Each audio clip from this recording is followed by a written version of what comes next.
Bismillahirrahmanirrahim. I'm Dr. Muazzam Manzoor, founder of TopGrade.pk and your biology teacher.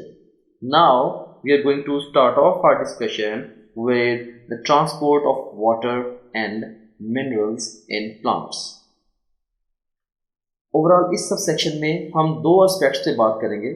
सबसे पहले हम transport in plants का एक ओवरव्यू देखेंगे and secondly we'll talk about transport of water and minerals in plants in detail. First of all, I would like to ask you questions from you.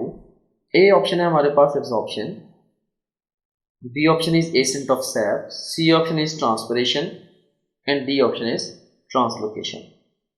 First statement है जी हमारे पास transport of food in plants is termed as, and the best response to this question is delta, that is translocation.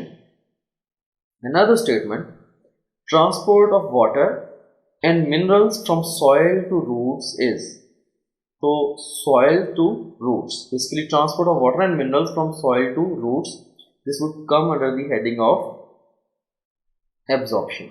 Best response to this question is alpha. Another statement, transport of water and minerals from roots to upwards parts of plant is, अब roots से upward parts of plants तक जो water and minerals का जाना है, this is termed as the ascent of sap.